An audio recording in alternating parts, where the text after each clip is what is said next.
Good morning. I hereby call this the second meeting of the House Standing Committee on Families and Children to order. As a reminder, please silence your cell phones so they don't become a distraction for the meeting. Secretary, please call the roll. Representative Baker. Representative Kleins. Here. Representative Decker. Present. Representative Elliott. Representative Dietz. Here. Representative Fleming. Present. Representative Gooch. Thank you. Representative Proctor. Here. Representative Rayburn. Representative Raymond. Here. Representative Rourks. Here. Representative Wilner. Here. Representative Wilson. Vice Chair Riley. Here. Chair Heverin. Here. We are duly constituted to do business since we have a quorum. I am going to go ahead. I'm going to go a little out of order on the agenda with bills, but we're going to knock out the referred administrative regulations first. We'll review these. Does anyone have any comments or questions about the regulations? Seeing none, we will find these administrative regulations reviewed. Okay, the first bill on the agenda will be House Bill 105. Representative Fraser Gordon, could you please make your way to the testimony table? Please introduce yourself for the record and proceed. Thank you, Chair Lady and members of the committee. My name is Deanna Fraser Gordon. I represent the 81st House District in Madison County. And I believe that we have a House Committee substitute. We do, and it's actually House Committee Substitute 2, and I can explain the changes briefly before we adopt if you would. Please do. Please go ahead. Okay. The House Committee Substitute 2 deletes the exact subsidy. It includes or expands the ages to include elementary students and adds reporting requirements. And lastly, declares June Responsible Fatherhood Month. We've got a motion. Can I get a second? Second. All in favor say aye. Aye. All opposed say nay.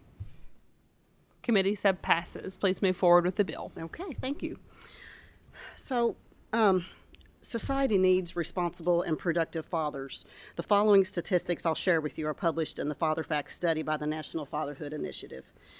63% of youth suicides are from fatherless homes. 90% of all homeless and runaway children are from fatherless homes. 85% of all children that exhibit behavioral disorders come from fatherless homes. 71% of all high school dropouts come from fatherless homes. 75% of adolescent patients in chemical abuse centers come from fatherless homes. You can see where I'm going.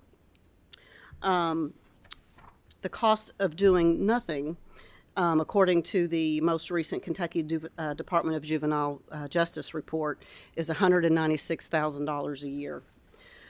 As fatherhood goes, it is my contention that society goes. I would urge our General Assembly to turn our hearts towards fathers and have their children turn their hearts towards their fathers as well. House Bill 105 aims to direct resources and supports to young men which are at most risk. And I'll briefly go through the sections. Section 1 establishes a monthly subsidy, and this is actually not a dollar amount. In speaking with the cabinet, a lot of these children are already receiving Pell Grants. They apply for FAFSA. There's no certain living expenses that are needed immediately, in their opinion. Section 2 defines an at-risk male student, establishes participation and operational requirements for the Mentorship for At-Risk Male Students Grant Program with reporting. Section 3 establishes the promotion of father engagement activities as part of the Kentucky Hands program. Sections 4 and 5 establish participation and operational requirements for the Responsible Fatherhood Initiative and Grant Program. Section 6, I think, is a real critical measure of the bill. It asks the Department of Juvenile Justice and the Cabinet for Health and Family Services to identify those children that are duly enrolled in both systems and provide a report each year that includes actions taken by both agencies to serve this population. Section 7 establishes new requirements for the Youth Independent Living Program. And Section 8 appropriates the Cabinet for Family and Health Services in the amount of $500,000 each year for the costs incurred for carrying out the duties for the Mentorship at-Risk Male Students Program. And then in the last, most recent subsection 9 is declaring June Responsible Fatherhood Month. And in conversation with the cabinet, a lot of these activities are already in place, which I was thankful to hear about, and they're doing a really good job at looking after the kids. And in fact, they already have money that's set aside for a grant program as well. And consequently, they were going to be coming forward with an additional request because of the need that they're experiencing in this area as it relates to fatherhood. But that's the bill, and I would welcome any questions or comments. Thank you, Representative Fraser Gordon. I really appreciate this. I think a lot of times we have these conversations, but then no bill gets moved forward. And I think this is a very relevant conversation for us to be having. And so I greatly appreciate that. Thank you. For all members, just as an FYI, because this does have an appropriation, this will go to A&R should it pass committee. But I think it's very important as we talk about family and children dynamics that we're talking about kids that are at risk because they come from fatherless homes. So we will start with questions. Representative Wilner. Thank you, Madam Chair, and thank you. you, Representative Fraser Gordon. Anytime I see your name on an agenda, I know it's always going to be a thoughtful, well-considered bill. Thank you for And I love the idea of this. I guess my question is, do we have any concerns from a constitutional perspective, from a legal perspective, on the basis of sex, that this is a benefit that's for one gender only? And thank you for that question. And that question was also addressed in my meetings with the cabinet. And yes, there is at risk in both sexes. But seeing how this was a fatherhood initiative, that's why I narrowed the language to this. But to your point, I think these resources would be beneficial for any child at risk. So they can be identified as early as possible and given the most supports to be productive citizens, because that's the goal. Is we want people to be able to stand on their own and contribute economically, socially, all those things. Thank you. Thank you. Representative Decker. Yes, thank you for bringing the bill. Over the past few years in various committees, we've heard about the mental health of our children, how much money we need to spend on behavioral health, mental health, but after they've become distressed. Several times I've asked the question, what is behind all that? What is causing that? Can we spend money there instead? I appreciated your statistic about how much it costs in the juvenile justice system. And while this has an appropriation, it will require money. The hope is that it would stop the spending at the end and help at the beginning to get behind some of the mental health problems. And I appreciate your seeking to identify that and work on it. The one question I have is on the reporting that's required that will identify children both in foster care and the juvenile justice system. I think it would be helpful to have that required every year so that we could see the progress we're making through these efforts. And I wondered if that could be added before the bill is heard. Absolutely, and I'll defer to my drafter.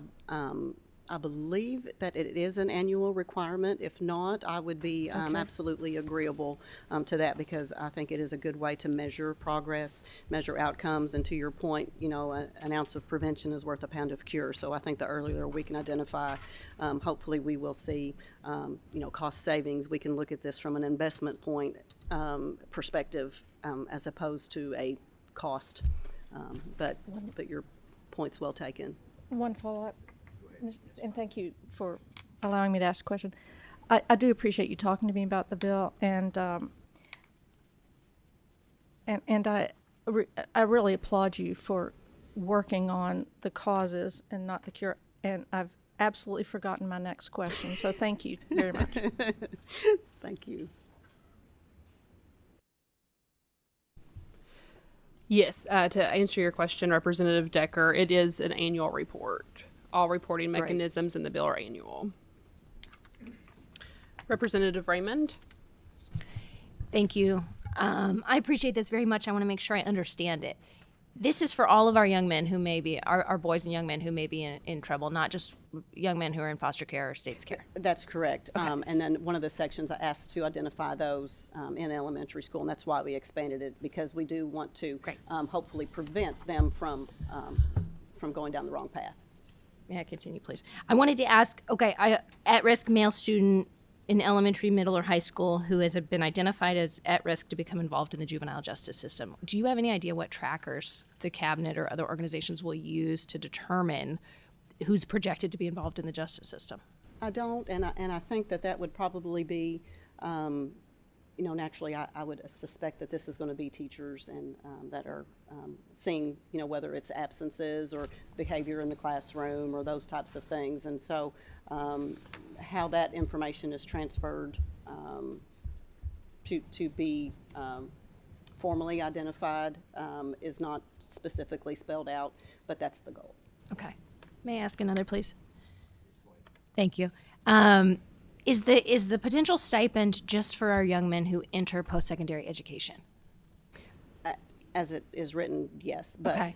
Again, that's why the specific amount was taken out, because a lot of these are already receiving it through. Right. other Right. means. Mhm. I'd love to work with you to see if we could include a stipend for young men who are not pursuing post-secondary education as they build a life. That's true. We're talking about young men who are at risk, and quite often there's no generational wealth to speak of. And so I think as they think about establishing a secure home for children of their own, seeking training for their career, that stipend could be really beneficial for them as well. I agree with your statement. Thank you. And And then may I ask one more? One more. We've got a long committee agenda, Representative Raymond. Use your questions wisely. I always do. Is there anything in this bill that would allow us to educate our boys and our young men on how to delay parenthood until they're ready, to ensure that they're not becoming fathers when they're 17, 18, 19, 20, when they're not ready? I hope that would be part of the initiatives that are in there, and thank you for bringing that out, because we don't want to compound an already existing problem, and so making wise choices and prevention, that type of thing. That's Thank a you. great point. Thank you. Thank you. Representative Baker.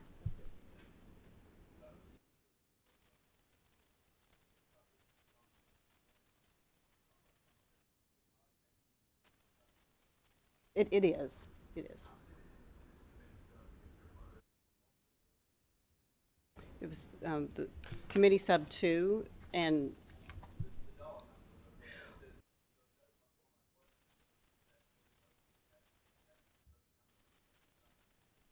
well, I think it's because they are already receiving those stipends through the form of Pell Grants or other situations. Correct.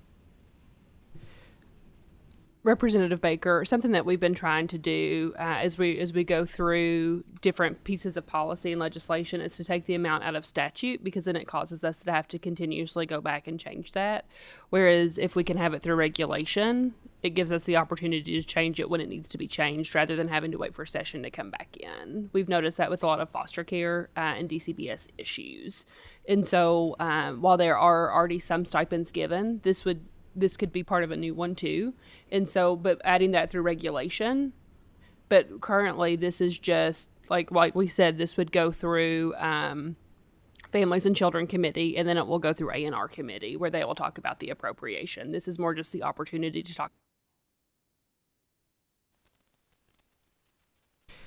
See no more questions. I do need to I got very excited and forgot to make the actual motion on the committee sub. So we had a motion in a second, but we do need a voice vote.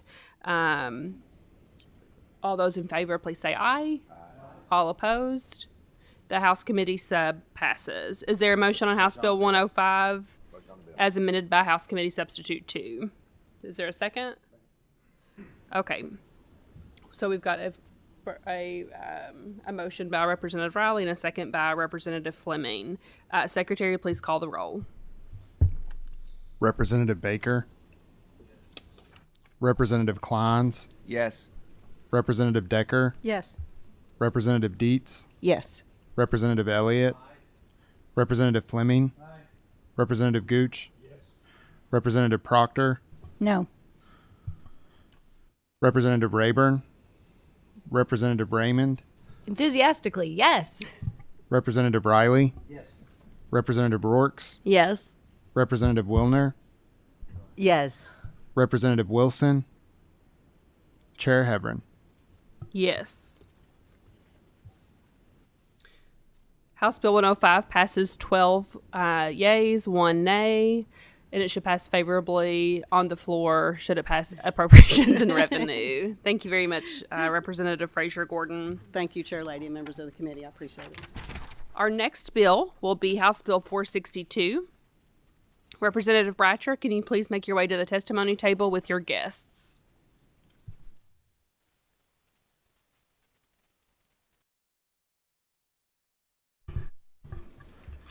Thank you, Madam Chair. Please introduce yourself for the record and make sure your guests introduce themselves. Representative Steve Bratcher, Elizabethtown, Hardin County, District 25. Gene Deathridge from Moorhead, Kentucky, here for the Kentucky Recovery Housing Network's Advisory Board. My name's Ken Howard. I'm the city attorney for the city of Elizabethtown. Please proceed with your testimony. Thank you, Chairwoman. House Bill 462 basically modifies a act that we passed last time and closes some loopholes that were found. We worked with the representatives to make this bill a little bit more strict and make sure that we're taking care of some of the people that are trying to not follow the standard or follow the requirements set forth. Would you like to talk? Chair Heverin, Representative Bratcher, honorable members of the committee, thank you for having me back here today. Last year this committee helped spearhead the much-needed House Bill 248 legislation, which created the regulatory system for recovery residences here in Kentucky. And thanks to that, there are over 101 certified residences at this point. So folks are getting in line. However, unfortunately, there was a loophole in last year's bill which certain organizations are using to bypass this legislation. The language contained in HB 462 will close that loophole. The amendments to 222-500 clarify the definition of recovery residences and provide a comprehensive net in which all versions of recovery house operated appropriately can be captured. We extend a deadline reasonably to allow people to get in compliance, and then later on there's a flexible framework which just allows for all 4 levels of recovery residences. I would urge the committee to consider moving the bill forward so that we can continue to build and strengthen a framework which will allow for safe, healthy, and supervised recovery residences which meet national standards and further empower state and local governments to enforce these regulations. The bill in its current form enjoys wide support among the Commonwealth's most respected treatment providers, good faith recovery housing operators, the recovery community at large, and the Kentucky League of Cities. And I would welcome any questions if you have them. Thank you for the opportunity to present here today. The city of Elizabethtown has actually already enacted the substantive portions of the legislation that applies within our city limits. And I would like to commend the General Assembly for passing this legislation last year. I can tell you the reception that we received, and we had a public meeting about 3 weeks ago, attended by a lot of the providers in this area of recovery residences, and the vast majority of them expressed their appreciation for this legislation that you all passed and for the fact that the city of Elizabethtown is moving forward on it. The city of Elizabethtown is moving forward because we have 156 recovery residences as of 3 weeks ago, and I think this morning it was 183. So we are, it's a needed service. In looking at the bill that's under consideration today, I think it creates a presumption in Section 3, Paragraph 6, that if they are in compliance with the Kentucky Recovery Housing Network, that it is presumed that is a presumption that they are entitled to. I think that is appropriate. That the Kentucky Recovery Housing or whatever certifying organization, they should have the responsibility to determine compliance and noncompliance. The local aspect of this that you all passed last year, I think, is very important, so that compliance with local ordinances, whether they be fire safety code, property safety codes, and those types of things, that we can continue to enforce. They're uniform, they're not specific to recovery residences, they apply to all residences. And so we look forward to working with the state organization to make sure that the services are being provided are quality services and safe. Thank you. So the purpose of this is to, if we think about the big picture here, is we rank number 1 in the nation by deaths by overdose. The goal here is to get people recovered. And unfortunately, we've had people that are starting recovery homes that aren't doing the right thing. They're taking advantage of and taking money from insurance companies, taking money from Medicaid services and others, claiming to help the person, and they're not. And so we're trying to eliminate those so-called bad apples, are the ones that are taking advantage of the situation and not helping the person that needs to be helped, which should be their number 1 goal. Thank you for your testimony. Do any members have any questions? Representative Rourks? Thank you. I just wanted to make a brief comment about my support for this legislation and to say that in my community, we've definitely seen the folks that give recovery housing a bad name. And I think anything that we can be doing to make sure that people understand that this is a credible process, that we have regulation around it, that they can trust that these groups are doing the right thing, is very helpful. And my only comment is that I wish that last year's legislation would not have, had exemptions for who that law could apply to, because I still think that in my community, those are the types of things that I see as concerns for folks. So I will hope that we can continue to make improvements, but I'm glad to see this language added to strengthen these regulations so that my community can have faith and trust that the things in their backyard are truly doing good for people, and that they can trust that these folks are getting the help they need. Thank you.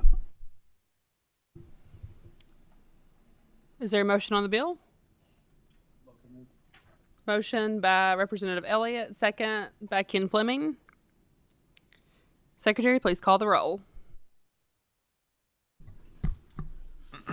Representative Baker? Yes. Representative Kleins? Yes. Representative Decker? Yes. Representative Dietz? Yes. Representative Elliott? Representative Fleming? Aye. Representative Gooch? Yes. Representative Proctor? Yes. Representative Rayburn? Representative Raymond? Yes. Representative Riley? Yes. Representative Rourks? Yes. Representative Wilner? Yes. Representative Wilson? Yes, and could I mark a yes vote for House Bill 105, please? You will need to do that after this roll call is taken. I'll open up the floor, Representative Wilson. Thank you. Chair Hebron? Yes.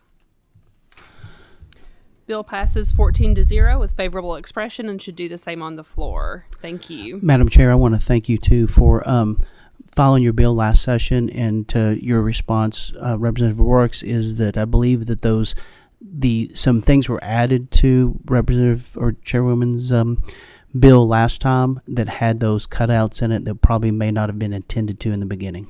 So thank you, thank Chair. you. Thank you, Chair. Thank you, Representative Bratcher. Does anyone need to record a vote? Representative Wilson. Yes, please. Yes vote for House Bill 105. Thank you. Last on the agenda today, we have House Bill 367. Representative Williams, could you please make your way to the testimony table along with any guests that you have? When you get seated, please introduce yourself for the record and proceed.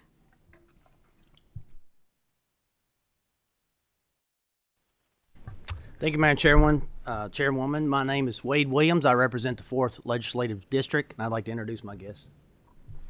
Good morning, Madam Chairwoman. Scott Centurino, Deputy Policy Director at the Foundation for Government Accountability, and I'm here on behalf of Opportunity Solutions Project as a visiting fellow. I think there's a committee sub. There is a committee substitute, House Committee Substitute 1. Can I get a motion to adopt? We've got a motion and a second. All in favor, please say aye. Aye. All opposed? The motion passes to adopt House Committee Substitute 1. You can please move forward. Just briefly about the committee sub in Section 2, Section 2C, it just changes the last part of that paragraph. It states now without first obtaining specific authorization from the General Assembly instead of the federal statute on that.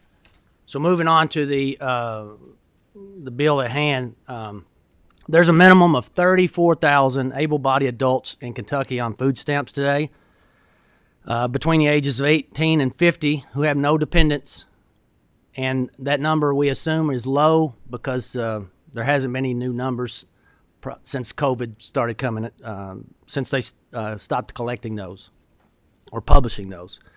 Kentucky has more than 130,000 open jobs, unfilled across the state, and labor force participation rate of 57.4, which is much lower than our neighboring states of Virginia, Ohio, Missouri, Indiana, Illinois, and Tennessee. We're in the bottom tier of our nation, in fact. There are a few widely abused loopholes in the form of waivers that are partly to blame for this, for keeping these people out of work and on the sidelines. The loophole waivers are called the broad-based categorical eligibility, asset waivers, and one related to geography. House Bill 367, its intent is to close these loopholes that were overlooked in prior legislation. Other states that have already closed these loopholes are Florida, Missouri, Arkansas, Idaho, Kansas, North Carolina, Oklahoma, Mississippi. All prohibit food stamp waivers by statute. And with the BBC loophole, Kentucky would be following the lead of Tennessee, Mississippi, Arkansas, Missouri, Kansas, South Dakota, Wyoming, Utah, and Alaska. It's a reform that Kentuckians support. A recent poll from the Center of Excellence in Polling found that 80% of likely voters in the Commonwealth support checking food stamp applicants' assets before to find out if they're truly eligible. Dependency, waste, fraud, and abuse, and siphoning resources from the truly needy, there's no real reason to continue with these loopholes. Now that the pandemic is behind us, it's time for us to think about solutions on how to get more workers off the sideline and back into the workforce. With that being said, I'd like to turn the testimony over to my guest to talk about the national context and specifics of this bill. Thanks, Scott. Thank you, Representative Williams. Thank you, Chair. Thank you, members of the committee. As Representative Williams said, this bill has two reforms in it. Both bring Kentucky in line with federal law, and both bring Kentucky into a place like other states that are focused on program integrity. The first, that's captured by subsections 1 and 2 on the first page, simply restores the federal asset test in food stamps and closes that loophole that Representative Williams mentioned, the broad-based categorical eligibility loophole. In short, in federal law now, there is, of course, an asset test and an income threshold to be eligible for food stamps. This is a means-tested program. It's meant to focus on the truly needy, not be for everyone. And so the loophole that this bill closes, the broad-based categorical eligibility loophole, BBCE for short, was opened up over the years, primarily during the Obama administration, by federal regulation. Essentially what happens, and what this language stops happening, is the Commonwealth of Kentucky today is able to grant a non-cash benefit, so in Kentucky's case, a resource guide to someone who's applying for food stamps or is applying to stay on food stamps. And that resource guide, at least in theory, is funded by the state's TANF, Temporary Assistance for Needy Families, cash welfare program. And once that resource guide is handed over, or at least in theory could be handed over to someone applying for food stamps, if it's handed to me, it's considered a benefit, even though it's just a piece of paper or a website. And then because I've received that piece of paper, I'm considered a beneficiary of the cash welfare program. And because I'm a beneficiary of the cash welfare program, just by receiving that resource guide, I'm now eligible for food stamps, and eligible in such a way that they don't have to check my assets. And so in Kentucky right now, today, I could have $1 million, no joke, in my bank account, and I could be eligible for food stamps because of this loophole. It's ineligible under federal guidelines, but eligible in Kentucky. So this bill, this language restores that federal asset test and the income limits. It maintains all of the exemptions that are still in federal law in terms of what's counted toward that asset test. So if I apply for food stamps and they ask me for my assets, they will not count my home, they won't count my primary vehicle, any household goods I have in my home, any retirement or pension accounts that I have, even burial plots, and it's actually a much longer list, but those are the top ones.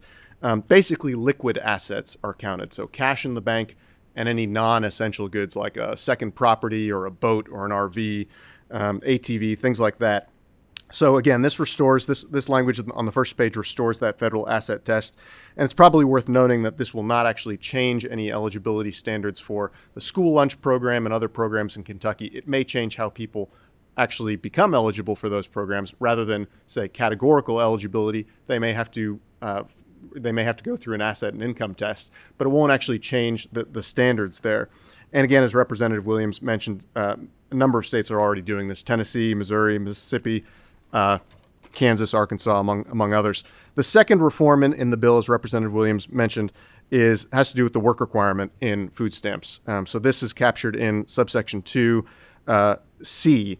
So in federal law right now, there is, by default, a work requirement for able-bodied adults on food stamps. It applies to 18 to 52-year-olds right now, able-bodied adults without dependents in the home. Of course, it doesn't apply to anybody with a disability, any primary caretaker for somebody with a child, or any dependents at all, anybody over 53, just able-bodied adults without dependents in the home. They are required to work, train, or volunteer 20 hours per week. But under federal law, states can waive that work requirement, either across the whole state or just part of the state. Kentucky, for the last several years, has waived that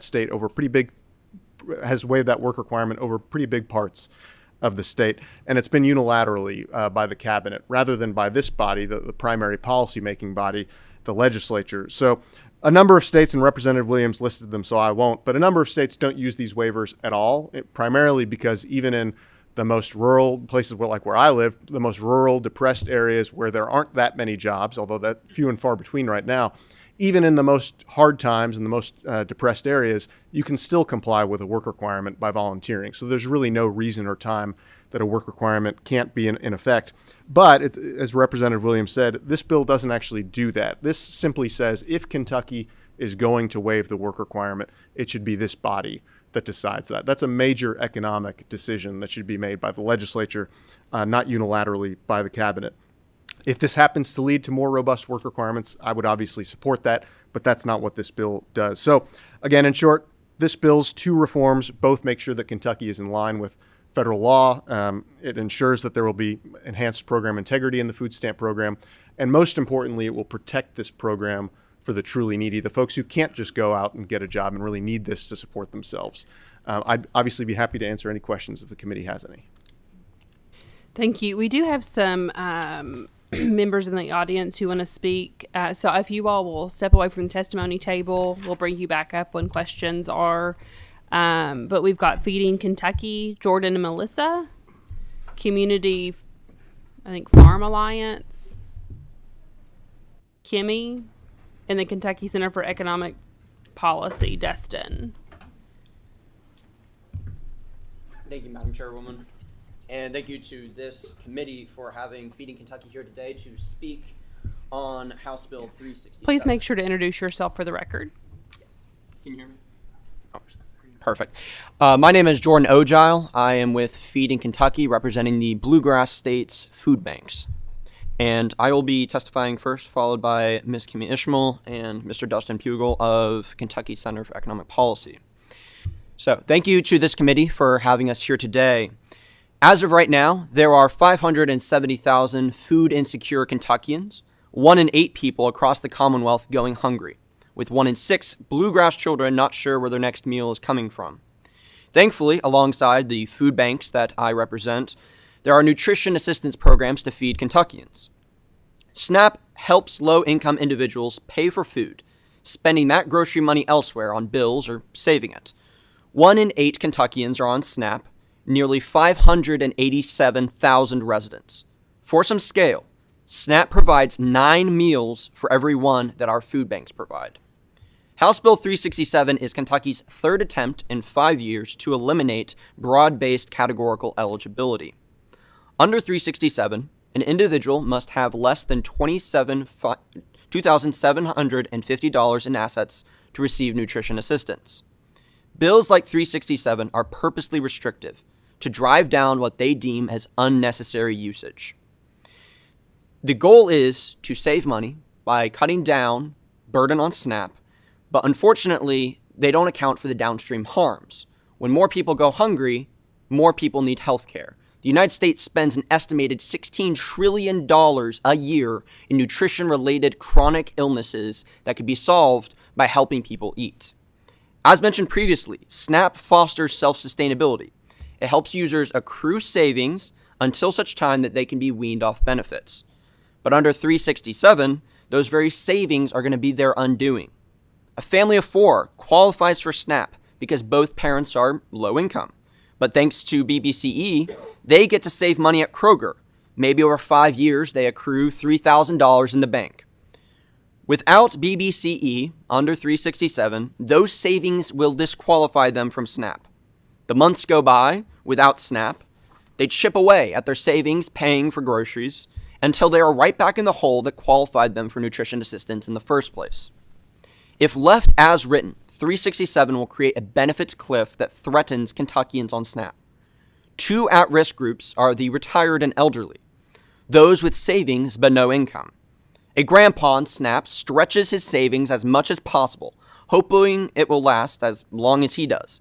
But when the income test is replaced, he'll lose his benefits and his savings will stretch even less. $2,750 is not food secure. That is maybe a month's expenses, and it stretches even less for a family. House Bill 367 actively de-incentivizes savings. It threatens to cut the very bootstraps these families are trying to pull themselves up by. It ensures that those who don't automatically lose their benefits will be on nutrition assistance forever. Accruing savings only to lose their benefits, and then they lose that savings paying for groceries, and then they get back on benefits. When SNAP benefits are inevitably lost because of 367, children are going to be another at-risk group. The Foundation for Government Accountability aims to reinstall the paperwork requirement instead of the community eligibility provision. But that was adopted, CEP was adopted to reduce the administrative burden on schools to determine eligibility for school meals. This will just be putting that burden right back on top of them. Community eligibility provision reimburses schools for providing free meals to students, with the reimbursement based on the percentage of students in programs like SNAP. In Kentucky, 612,000 students eat free each school day thanks to CEP. If less students receive SNAP because of 367, schools will lose their reimbursements. And without BBCE, the adults will lose the food in their pantries and the children will lose the food in the cafeteria. And this will ruin any shot at self-sustainability. We can debate all day long if it is the state's responsibility to feed people. But what I can say is that the food banks are one of the primary ways alongside SNAP that we feed people in this state. And I can promise you that our constituents in AARP and the Kentucky School Nutrition Association are also very concerned about the impacts this is going to have on retired folks, the elderly, and the children. Remember, SNAP provides 9 meals for every one that God's Pantry or Tri-State Food Bank does. We will have to pick up the extra capacity created by House Bill 367. And we, at Feeding Kentucky, encourage the Families and Children Committee to carefully consider our concerns. And I'll pass it over to Kimmy Ishmael. Hey, thank you all this morning. My name is Kimmy Ishmael. I am with Community Farm Alliance, who is also part of the Kentucky Food Action Network. So, growing up on a tobacco farm, I have learned many lessons coming from Appalachia. Let me start over. Growing up on a tobacco farm in the foothills of Appalachia, I have learned many, many lessons. I learned how to can green beans. I learned how to husk corn. I learned to look for the signs of the first frost. But the lesson I learned the most was help your neighbor. And that was whether or not you helped them when they were too sick to house tobacco, whether they needed to watch your kids while you ran into town to run errands, or if you fed them when they were hungry and they had fallen on hard times. I know where I'm from, I can count on my neighbor, and today I really hope I can count on you all. And when you look at House Bill 367, you might be thinking, what does this even have to do with farmers or agriculture? When really the ripple effects of this bill will not only impact only the farmers, but our local food system as a whole. These unintended consequences could hurt the growth of small farmers across our Commonwealth in many ways. And currently in Kentucky, the average beginner farmer makes $26,000 to $38,000 a year. Because of this, many farmers have multiple jobs until they can actually farm full-time. But that also means a lot of small and beginner farmers also use safety net programs like SNAP. But House Bill 367 would punish recipients for saving for the future, exacerbating the benefits cliff. By eliminating BBC, House Bill 367 would bring SNAP asset tests back to Kentucky. This means people with modest assets, including a savings, a second vehicle like a side-by-side, a broken down tractor, and even farm loans exceeding over $2,750 would kick them off of SNAP. This change would require farmers to either become completely destitute before getting assistance with food, or else de-incentivize them for saving while participating in SNAP. A member farmer from Olive Hill, Kentucky, had this to say about farming and having to use these benefits. As beginning farmers with limited resources and a single off-farm income that wasn't enough to sustain our family, SNAP played a crucial role in supporting us during the formative years of our farm. In those early days, the financial strain was substantial. As we navigated the challenges of both farming and raising a family, it not only ensured that our children had access to nutritious meals, but it allowed us to invest more time and more energy into our fledgling farm and to focus on the cultivation of our land without compromising our commitment to providing a nurturing home. SNAP helped bridge the financial gap, enabling us to pursue our dream of sustainable farming. And I am grateful for that support provided by this program, which was instrumental in our success.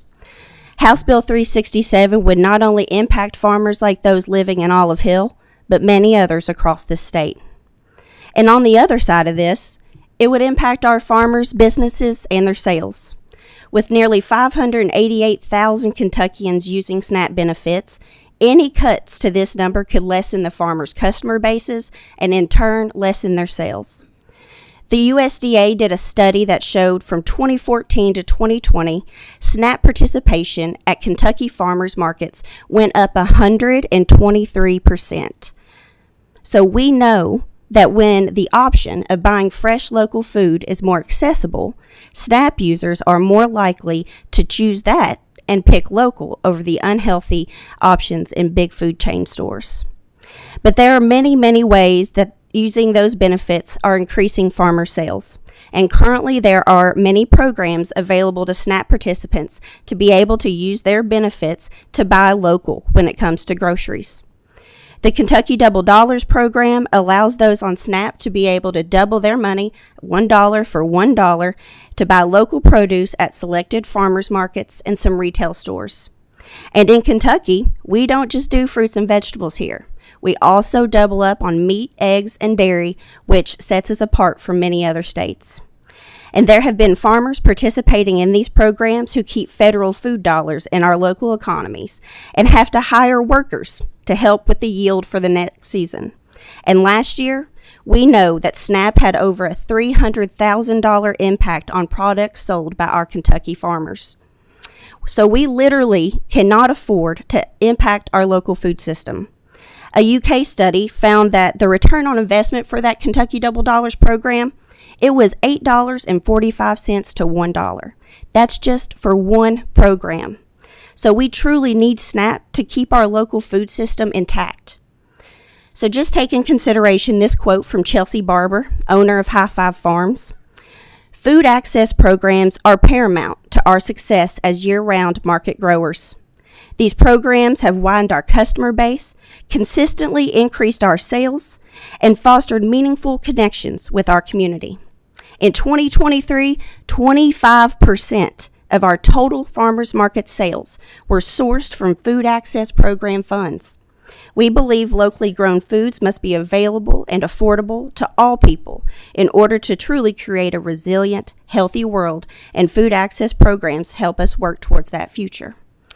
So, when it comes down to it, the small ripple effects of this bill will not only impact hungry people, but it'll impact those who feed them. And we know farmers are the backbone of this state. They deserve to farm with dignity.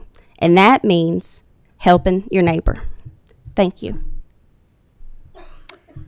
Chairwoman Heverin, Vice Chair Riley, thank you for the opportunity to share, members of the committee as well. We have deep concerns about House Bill 367, which we believe would undermine Kentucky's strongest tool to fight against hunger and our most responsive tool to reduce the impacts of economic downturns. In eliminating broad-based categorical eligibility and preventing the state from effectively and efficiently responding to counties with high joblessness, House Bill 367 represents a significant threat to the 588,000 Kentuckians, including 256,000 children who use SNAP every day to put food on the table and keep groceries in their pantry. First of all, House Bill 367 would exacerbate the benefits cliff. I know some of you served on the benefits cliff task force a couple of years ago, and you heard about these policies that helped ensure that people could save a little bit and not become completely destitute before they used a little bit of help with their food. But we want to make sure that folks can do that. So SNAP is a work support, and it phases out as wages increase. But changing the gross income standard and enforcing an asset test, as House Bill 367 does, creates a much sharper fall-off of benefits. Ironically, this provision would disproportionately punish working SNAP participants with some earnings, as most SNAP participating adults are. National data shows that food-insecure households have the same workforce participation rate as the general public. And seniors with some form of savings would also be pushed off of this benefit. Banning BBCE also means that more children would lose SNAP in particular, threatening school meals and food at child care centers. Jordan already mentioned community eligibility for school meals, which is largely dependent on the percent of kids who are using SNAP. But also the child and adult care feeding program is also driven by those using SNAP. For example, kicking kids off of SNAP, which is what 367 would inevitably do, could reduce federal funding for food through the CSCFP at child care centers by tenfold at a time we all know child care providers are already financially teetering on the edge of closure. It's also true that hunger and poverty are both adverse childhood experiences, and SNAP addresses both of those, again, by ensuring that there's enough food on the table and by helping parents with a little bit of financial cushion to be able to provide for their kids. Taking SNAP away increases adverse childhood experiences. Many of you also during the interim heard from constituents and caseworkers about their struggle to retain Medicaid coverage during the unwind of the public health emergency this year. They told you stories about long wait call times, misplaced documentation, and confusing directions. House Bill 367's requirement that all 588,000 Kentuckians verify the total worth of their assets would only exacerbate those inefficiencies, as the same state workers that verify SNAP eligibility also check eligibility for Medicaid, child care assistance, and many other vital programs. Aside from the massive tears in the safety net that eliminating BBCE would cause, HB 367 also prohibits the state from quickly waiving the work reporting requirement for some adults when the economy changes. It's important to know that during the initial months of the COVID pandemic, the unemployment rate spiked from 4 to 16%, and the Great Recession resulted in double-digit unemployment for dozens of counties for close to a decade. Yet our economic recovery would have been so much worse without the state's ability to waive that requirement and get federal dollars into local economies through SNAP, which doubles in value in economic activity during downturns. Last year in Kentucky, SNAP provided $1.1 billion to local economies. It is a really important economic tool that goes straight into grocery stores and farmers and helps generate local economic activity. If we start cutting off tens or hundreds of thousands of people from SNAP benefits like House Bill 367 could do, that's going to cost us tens or hundreds of millions of dollars in local economies. It's a real problem. In short, House Bill 367 is a recipe for hunger and for hardship. At least 3 General Assemblies have already considered and rejected these cuts to SNAP. The language in the statute right now about allowing the cabinet to waive the work reporting requirement quickly during economic downturns is language that was placed there and considered several years ago. So this is something that the General Assembly has already acted on and has allowed the cabinet to do. So I urge you to table this proposal yet again and keep food on the tables of your constituents. Thank you. Thank you. I'm going to start off with questions. First, I've got one for Jordan with Feeding Kentucky, and then I've got one for Representative Williams. So specifically, the goal of this bill, my understanding, is for able-bodied people to get back to work. And that is a concern that in the 18th district, people will stop me at Walmart, the Dollar General, anywhere I'm at. They say if someone can work, they need to get back to work. And so for able-bodied definition of the federal government does not include elderly, correct? Yes, that's correct. So how will they be affected if it doesn't include the elderly? So our concern right now focuses around the asset test, and Dustin can back me up if I'm wrong on this, but the asset test will ultimately affect the elderly when it comes to them and the retired not having income, but relying solely on savings. And like the person from FGA said, it doesn't target retirement, but many Americans and many Kentuckians don't have retirement accounts that they're falling back on. They're living off whatever cash they have in the bank. And as a result, the elderly would end up being affected by the revocation of BBCE. So will Feeding Kentucky stop providing resources for the elderly, including the commodities that they receive? Absolutely not. So Feeding Kentucky is concerned and here today because we worry that if SNAP numbers are driven down, we will need to pick up that extra capacity. As a result, we'll be seeing more elderly people showing up at God's Pantry or in Cincinnati at Tri-State because SNAP numbers being driven down ultimately puts extra capacity on wherever they can get food, which at that point will be the food banks. But once again, if this is a change for able-bodied working Kentuckians, how will that affect the elderly? I can't speak to that at this point. Can I just say that it's the change to broad-based categorical eligibility that affects the elderly, not the change to the work reporting requirements? My testimony wasn't in regard to the ABOD change. It was in regard to the change for BBCE. Thank you. Representative Williams, will you please come up to the table?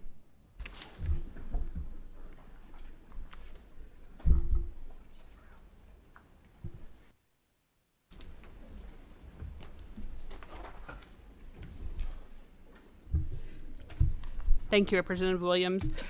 So I just want to confirm, because I think that some of the testimony is a little misleading. We are not ending SNAP in Kentucky. People will not lose their benefits for SNAP. You are trying to get able-bodied Kentuckians back to work.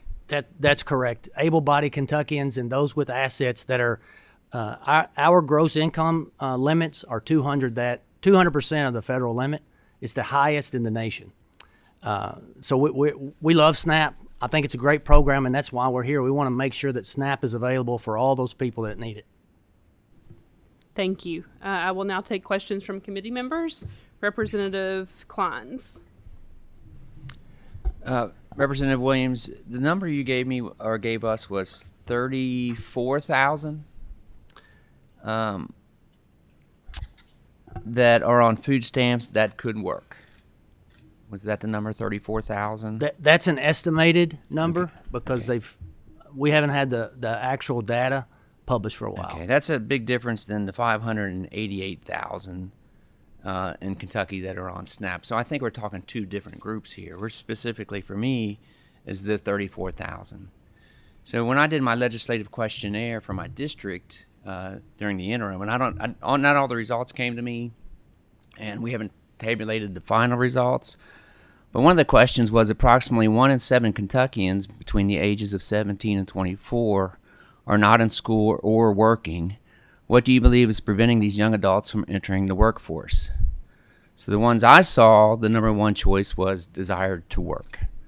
And not far behind that was the fear of losing government benefits. So I certainly support trying to do what we can to get these 34,000 people who are on food stamps that could work working. And I think that's how my district feels too. Thank you. Thank you. Representative Gooch. Thank you, Madam Chair. Let me just say that, I've been here a long time, and the committee process is very important to me. It's where it's where the work gets done. It's where bad bills are either fixed or eliminated or whatever. And it's very important that we get accurate information when we have testimony with committees. Now, I want to remind people that we can actually swear in people and ask them to affirm that the testimony they're about to give is truth and accurate. And I just wonder, sometimes it's difficult for us to sometimes figure out whether hyperbole and actual misinformation is the same thing, and that makes our job very difficult. But at some point, I would just want to mention that it's very important that the information we get here is factual, and I think I've heard some things here today that I don't accept as being true, and they're certainly not what the intent of this bill is, and that's just a comment, Madam Chair. Thank you, Representative Gooch. Representative Wilner. Thank you, Madam Chair. This was not what I was going to ask, but I'm really, I guess, offended on behalf of the people who came here today by the suggestion that they are lying to us. And I don't know what to say about that. I'm guessing that any of the three of them would have been happy to swear that they were telling the truth, the whole truth, and nothing but the truth, and that their testimony would not have changed because they're sharing the truth with us. So I found that to be a very offensive suggestion.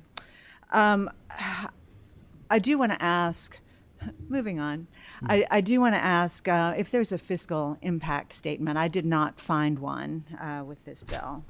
I'll answer that, Representative Williams. The cabinet knew this has been coming down the pipeline. I meet with the secretary and his staff each week. And last night I received a call around 5:30 with the fiscal impact of $2.3 million. That's not been in any type of fiscal impact statement given back to us, but that was the call from the cabinet last night. Can I just ask you then, that $2.3 million, that would be state dollars that we would save if this were implemented? That I did not receive any paperwork of the accurate information, Representative Wilner. I would be happy to work with the cabinet and with Representative Williams. He might have some more information, but until I have a document stating, I don't want to misspeak. Right, and I feel that way, that I would like to have that information in front of us as we're discussing this, because there may be some savings, but I think that there'll also be additional expense, because who would be tracking all of these requirements? And so I think it would be really important to look at any potential savings of state dollars, not federal dollars, state dollars. And I believe I'm going to let Representative Williams, if he might have that information of the savings, but I think the cost to the state would be $2.3 million. That's correct. Scott, do you want to? Thank you, Chair. And it's a great question, Representative. It's obviously important. So the state is responsible for about 50% of the administrative costs of the program. The benefits, of course, that's federal dollars. So I'm not surprised that the department at first thinks that there might be some modest cost associated with this because it's a new system. In our experience in other states, a number of states have done this recently at zero cost, no new employees, because essentially they're going back to systems that they're used to doing in Medicaid and other systems like that, where they actually have to verify eligibility pretty actively. And I will say that states that use the BBCE loophole, like Kentucky, actually have higher per enrollee administrative costs than states that do not use it, about $180 per enrollee as compared to $160 per enrollee for states that do not use the BBCE loophole, which you might ask, how can that be? Between 2006 and 2015, when this loophole was really opened up, a number of states went this way, Kentucky being one of them. 4 out of 5 of those states actually saw their administrative costs go up, and that includes certification costs. And the reason why is the primary driver for administrative costs is overall enrollment. And BBCE increases enrollment artificially because it's blowing up the federal asset test, but it increases enrollment. And so any reform that drives enrollment down even slightly will decrease administrative costs even on a per enrollee basis. And so states that don't use BBCE, which is what this bill proposes, actually will see a decrease in per enrollee administrative costs. And if I might speak to your earlier point, Representative, if you'll indulge me, it's possible. I can't speak for Representative Gooch, but there might be one clarification worth making, that in the number $2,750 asset test was raised. That's only for households that do not include any disabled individuals or seniors. And so if you're talking about a household with a senior in it, the asset threshold is actually higher. It's over $4,000, and that's probably an important detail to get right. May I follow up? Yes. Thank you. Thank you. So $4,250, I think, is for a senior person with a disability. Is that right? Representative, it's a household with anyone in it that is a senior or an individual disability. Okay, that's really not very much to have in savings. It's not much of a personal safety net, and so I'm very concerned that we would be discouraging people from being fiscally responsible. The exact opposite, I think, of what the members of this committee are wanting, is for people to be independent and standing on their own 2 feet. On that score, I really want to point out that nearly all, it's over 95% of SNAP participants are either already working, they're unemployed and just can't find work. They can't work because they're retired or disabled. So I think there's a perception out there that there's this workforce that's just too lazy to just go to work, and I don't think that's the case. And I think if we were to dig into that, we would find that this is much more of a myth than a reality. So I'm very concerned about what's going to happen with our seniors, with our kids as a result of this bill. And there was one other thing that I wanted to say, and I kind of lost my thread here.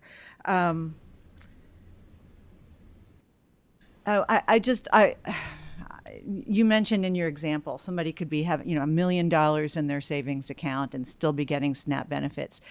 Have you ever heard of that happening in Kentucky or anywhere else where there's literally a millionaire who's getting SNAP benefits? Chair Representative, yes. His name was Rob Undersander. He was in Minnesota. He was a millionaire that wanted to prove that this was true. He had millions of dollars in assets and enrolled in food stamps. So, okay, we have one example in the country, and it was somebody who was intentionally trying to trick the system or show that it wasn't working. Thank you for that example. The last thing I wanted to say, we know that our workforce participation in Kentucky is lower than in other states. We are ranked 48th, 49th, 50th in a broad array of health metrics. So that's the reason we have lower workforce participation. Those public health our abysmal ratings are going to be even worse when people aren't able to get the nutrition they need. I think this is probably well-intentioned, but really wrong-headed, and I think it's going to hurt a lot of people. But thank you for the opportunity. Thank you. Representative Raymond? Yes, thank you. Let's talk about the intent, right? Representative Williams, I hear you saying we want to target folks who are able-bodied adults without dependents. The problem, committee, is that this bill targets 588,000 Kentuckians, including those who are working and including those who have dependents, right? Everything in here could apply to someone who's receiving SNAP right now. It's like you're fishing and you need to use a harpoon, and instead you're using this giant net, and it's going to ensnare people, right, that you don't mean to target. So I want to ask you about this asset test. It's confusing, I think, for folks what counts and what doesn't, right? Can a woman who's working in a child care center making $11 an hour, can she have a diamond engagement ring on her hand? Can she? May I answer? please. Yes, that's a household good. She can have a car, but she cannot have $3,000 saved to buy a car for her child. It depends on who the members of her household are. So in terms of cash on hand, yes, $3,000 would be above the first threshold. Yes. If it were not in other household goods or in a retirement account or other things that don't meet the exemption. Yes. So this asset test is fairly preposterous when we start thinking about use cases in people's lives and how we want people to build wealth, right? The previous bill was about how we create wealth and create strong fathers. And here we're doing the exact opposite. It's the hypocrisy of this session. Wouldn't it create a huge government infrastructure to verify everybody's assets? Are we going to everyone's home and seeing if they have a broken down ATV? Chair, Representative, no. A number of states that do this have smaller infrastructures than Kentucky does. And perhaps more to the point, SNAP is not a program that's meant to help people develop wealth. It's a program meant to help the truly needy bridge a gap. It's meant to be a temporary safety net, particularly for able-bodied adults. I don't think it's meant to be something that serves everyone in the middle class as they're building a nest egg. And it certainly doesn't, sir. That's right. It's meant for the truly needy. We agree on that. Yep. So what I hear the Republican Party saying today is that we'd like to spend $2.5 million to make sure that fewer Kentuckians get food and to cut revenues at our grocery stores. Is that correct? Representative, I'm not a member of the Republican Party in Kentucky. I represent a nonpartisan. Representative Williams? Go ahead. May I speak to the grocery store issue, though? You may, if you're not a member of the Republican Party in Kentucky, you may not want to, and Representative Williams might want to take it. Well, I'll let Representative Williams speak for himself, but I'm happy to represent myself. So we actually studied the grocery store issue because that's an important one. I think that everyone in this room probably wants to make sure that grocery stores and retailers don't suffer because fewer people are on food stamps. We looked at Florida, which was one of the recent states that went from no work requirement statewide to statewide work requirement for able-bodied adults without dependents. And in a short time, they had over 200,000 able-bodied adults without dependents leave the program, far more than anybody is contemplating under a work requirement here. And in that year, grocery sales actually rose by 4.7%, which is the highest rate in several years because people who leave food stamps and go to work actually see their incomes go up. They're able to spend more in grocery stores.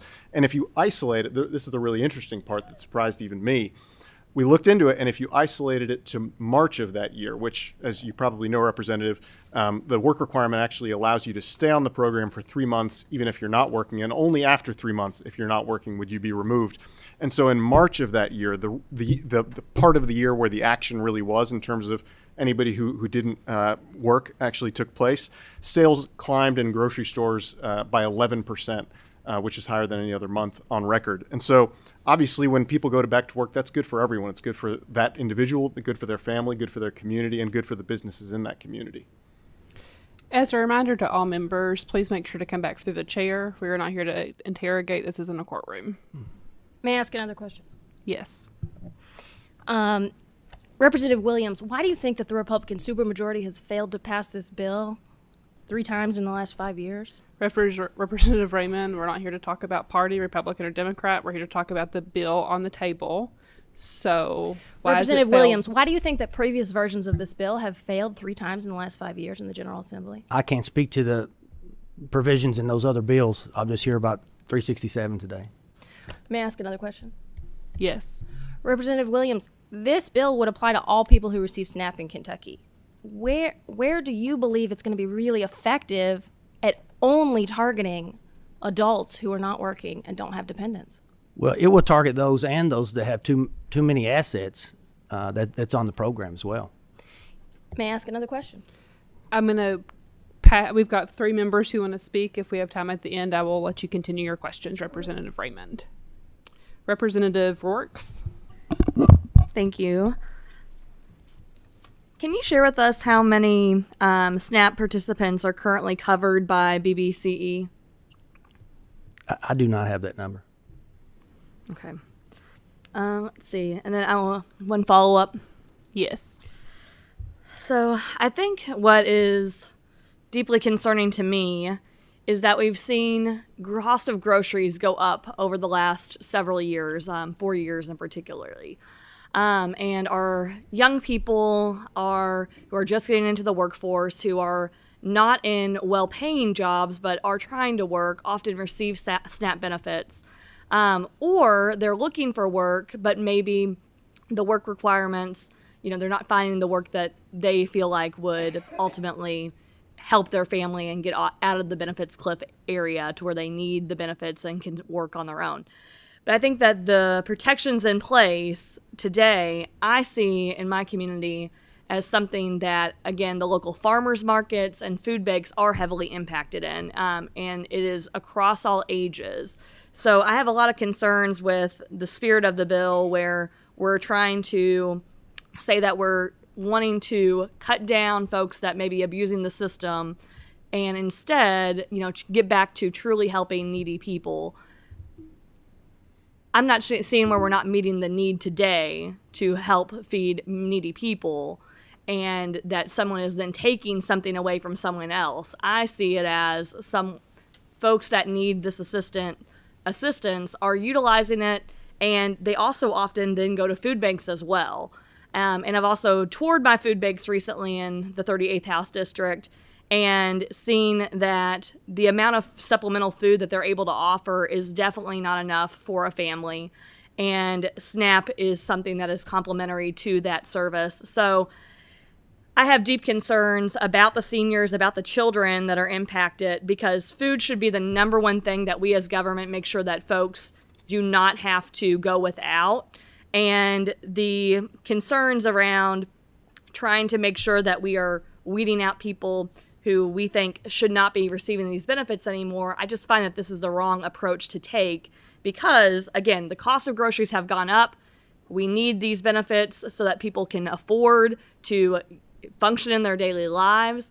And I think that the programs that are being the waivers and things that we're talking about today are just creating more administrative red tape for folks to navigate when they should be looking for work and should be taking care of their families. All the things that we know bog us down on a daily basis, and food should not be the thing that folks should have to worry about. So I have deep concerns around the bill and how it will ultimately be implemented, and that we're actually leaving folks who need these benefits, we're cutting them out as well. So I think we're always talking about abuse. I think people are very concerned about that issue, absolutely. But I also think that when I see it in my day-to-day life about who these benefits do support, it's not someone abusing the system. It is folks that are truly in need of this service so that they can function with their daily life. And so, I'll be a no today. Thank you, Representative Works. Representative Dietz. Thank you, Madam Chair. I want to follow up on what Representative Gooch alluded to. And in my job as a family law attorney, I get my nose stuck in everybody's business and all of their finances. What I have seen is we live in an age where it's Lululemon and Starbucks, and people spend above their needs. So when you ask the question about the mother that's saving for her child to have a car, sometimes the hardest thing I do is I look at clients and say, you're living a lifestyle of debt. What I would like to see, and this is a statement, is besides this bill, which I will be voting yes for, is education for people on how they spend their money, because I agree that food should be number one. So if food is number one, the car's not number one. So maybe the money that's being saved should go for the food. But I think that there should be an educational component for people to learn how to spend their money when they're saving. And we all don't need to have Lululemon and Starbucks and a new car. So I'm going to be voting yes for this bill. We've got a motion on the bill from Representative Riley and a second from Representative Baker. Because of the time, we are going to move forward with the vote. If you've already spoken, as a reminder, you can have a 1-minute explanation of your vote. Please call the roll, Secretary. Representative Baker. Yes. Representative Kleins. Yes. Representative Decker. Yes. Representative Dietz. Yes. Representative Elliott. Aye. Representative Fleming. Aye. Representative Gooch. Aye. Representative Proctor. Yes. Representative Rayburn. Representative Raymond. Representative Riley. Yes. Representative Rourks. No. And is now the time to explain vote? Yes, you have 1 minute. Okay. I just would say that, again, we talked about the committee process today, and without having that fiscal impact statement in front of us, I think it makes it really difficult to also get the questions answered that we need to answer before moving this forward, in addition to the things that I've already spoken about with my concerns about cutting funding for this program with our seniors, with our farmers, with our children. So my vote is no. Representative Wilner, No. Representative Wilson, Yes, may I explain my vote? Yes. This just applies to able-bodied adults. It's defined in KRS 205.5371 between the ages 18 and 59, physically and mentally able without dependents. So I just want to make sure that's clear. Chair Heverin. Yes. Bill passes with favorable expression. 11 yeas, 3 noes. Same should do so on the House floor. Thank you, Representative Williams. Thank you, Madam Chair, Lady and Committee. The next scheduled meeting of the House Standing Committee on Families and Children will be next Thursday, February 22nd, 2024 at 9 a.m. in room 171 of the Annex. Can I get a motion to dismiss? So moved. We are dismissed.